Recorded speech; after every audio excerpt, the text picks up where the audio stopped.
झारखंड में एक बात तेज है, क्या कुर्मी समाज को आदिवासी एसटी का दर्जा मिलना चाहिए? रेल रोकने का मुख्य कारण यही है। हम लोग का मांग है जो कुर्मी को एसटी में शामिल करो वो एसटी में शामिल किया जाए। आदिवासी बनने के लिए आदिवासी पैदा होना पड़ता है और आदिवासी पैदा नहीं हुए हो तो आदिवासी का अधिकार और हक कभी नहीं मिल सकते। पहली नजर में ये सवाल छोटा लगता है, लेकिन सच ये है कि इसका असर लाखों आदिवासी परिवारों की रोजी रोटी और पहचान पर असर पड़ेगा। सोचिए, अगर कोई आपके ही घर आकर आपकी थाली से रोटी खा जाए तो क्या आप चुप रहेंगे? यही हालात झारखंड के आदिवासियों का है। कुर्मी समाज जो मुख्य रूप से खेती किसानी से जुड़ा है, सालों से मांग कर रहे हैं कि उन्हें भी शेड्यूल्ड ट्राइब यानी एसटी में शामिल किया जाए। उनका तर्क है कि वो भी झारखंड के मूल निवासी हैं और सामाजिक आर्थिक रूप से पिछड़े हैं। लेकिन सवाल ये है, क्या सिर्फ पिछड़े होने से ही कोई भी समुदाय एसटी बन सकता है, या इसके पीछे इतिहास, संस्कृति और पहचान भी मायने रखती है? आदिवासी होना सिर्फ एक कैटेगरी नहीं है, ये एक पूरी सिविलाइजेशन है। संथाल, मुंडा, उराव, हो, इनकी अपनी भाषा है, अपने त्योहार हैं, अपना सरूल, कर्मा और अपनी संस्कृति है। आदिवासी सदियों से जंगल और पहाड़ से जुड़े रहे, उन्होंने शोषण झेला है, अपनी जमीन गंवाई है और इसीलिए उन्हें एसटी का दर्जा दिया गया ताकि उनका अस्तित्व बच सके।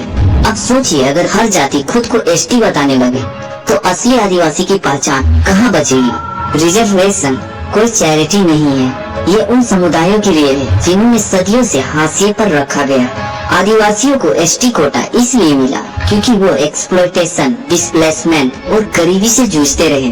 अगर कल कुर्मी को एसटी बना दिया गया तो इस कोटा का मतलब ही खत्म हो जाएगा, क्योंकि जिनके लिए ये बना था वही इससे वंचित हो जाएंगे। अगर कुर्मी को एसटी बना दिया जाए तो इसका इम्पैक्ट क्या होगा, चलिए समझते हैं। रिजर्वेशन का बंटवारा, एसटी कोटा 26% पहले से ही सीमित है। कुर्मी जुड़ेंगे तो कंपटीशन और बढ़ेगा। आदिवासी छात्र छात्राओं को नौकरी और स्कॉलरशिप से पीछे धकेल दिया जाएगा। अब राजनीति पर इसका असर क्या होगा, आइए समझते हैं। झारखंड की कई सीटें एसटी रिजर्व है। आज ये सीटें संथाल, मुंडा, उराव जैसे आदिवासियों की आवाज बनती है। अगर कुर्मी एसटी बने, वे भी ये चुनाव लड़ेंगे। आदिवासी लीडरशिप डाइल्यूट हो जाएगी और इसमें सांस्कृतिक पहचान का संकट कैसे होगा, आइए समझते हैं। आदिवासी सिर्फ संख्या नहीं, एक संस्कृति है। अगर कुर्मी एसटी बने तो कौन असली आदिवासी है, ये सवाल ही धुंधला पड़ जाएगा। भविष्य की पीढ़ियां अपनी पहचान खो देगी।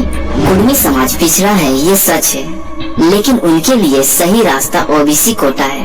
ओबीसी में उनके लिए पहले से ही आरक्षण है और सरकार चाहे तो डेवलपमेंट स्कीम्स और भी ला सकती है।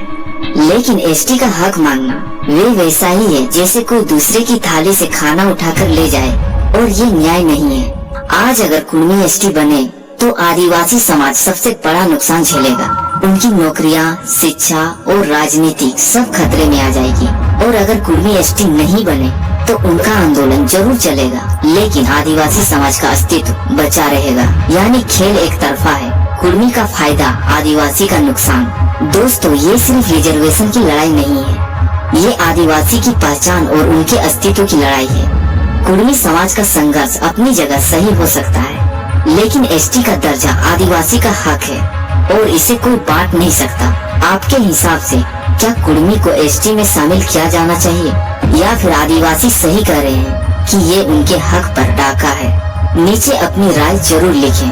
अगर आपको ये वीडियो अच्छी लगी हो तो चैनल को सब्सक्राइब करें, अन्यथा आप ये वीडियो देखिए, वही मेरे लिए काफी है। धन्यवाद।